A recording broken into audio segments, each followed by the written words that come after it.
The first thing we're going to want to do is get a copy of the software we're going to be using most in this class, Autodesk Maya. Now, the class is called Principles of Digital Animation, and so primarily we're going to be focusing on 3D animation. There are ways of doing two-dimensional animation as well, and we'll look into that a little bit, but Maya is a very complex software and one of the most commonly used softwares for animation. So we're mainly going to be focusing on that software package. It takes a little while to download and it takes a little while to install, so that's why you're getting these videos a week early, so you can go ahead and start that process now. You need to have this software installed before week 1 starts so you can hit the ground running. So let's go ahead and see how to do that. If we go to Autodesk.com, Autodesk is the company that makes Maya. So we're going to be able to download a free student version of this software package. It's usually priced in the $2,000 range, so being able to use this for free is a huge benefit for a student. So we're going to go to the menu section, and if we go down to Students and Educators, we can click there, and we'll take us to a slightly different website. And you'll see that we have this option to download free software. Most of Autodesk's software has a free student and educational version. So if I click Learn More, it will take us to the educational community, and what we're looking for is Maya. So I'll go ahead and click the Maya tab, and this is where we can download the software. However, to make sure that we're not just downloading dozens of versions of this, Autodesk wants us to create an account. So we can go through the process of creating an account. Now, I already have one, but I'll show you briefly how that works. You'll enter in your territory. If you're in the state of Tennessee, more than likely you'll be choosing United States. And under educational role, just choose student, and you'll have to put in your birthday here as well. I'm just making some stuff up. That seems a little young. Let's try 1978. And hit next, and it'll take us to this section where we can set up the rest of our account. Now you'll put in your name, and I would recommend using your ETSU email just because that's associated with an educational institution.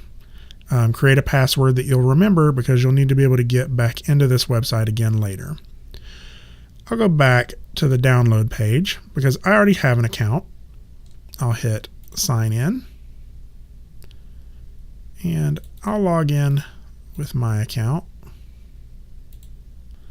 And so now it lets us log in, and then this is the page where we can download Maya. For license type, we're going to say personal or individual use. And for the version type, choose the highest version. We usually try to keep that version consistent throughout the labs, and that way we're using all the newest features in Maya.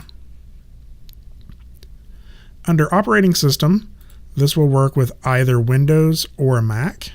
I'm currently using Windows. And language, I'm going to choose English. So it's going to generate a serial number and a product key, and I'm going to be able to install this on at least 2 personal devices.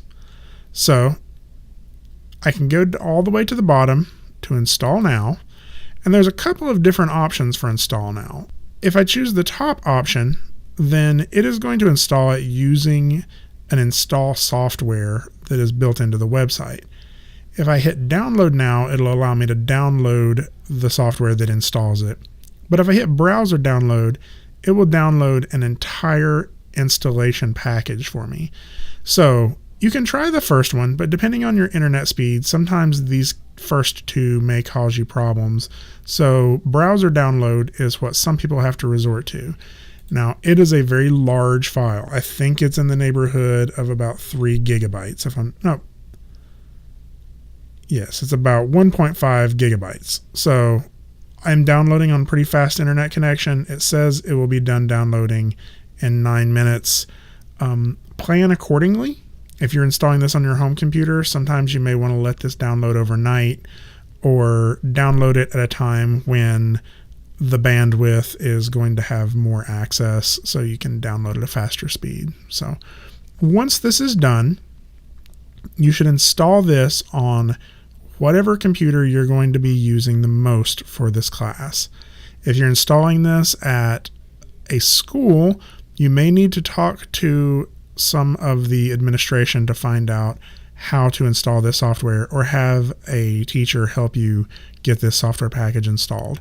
But you are going to need this software package in the first week of class, so it's very important that you get this installed as soon as possible.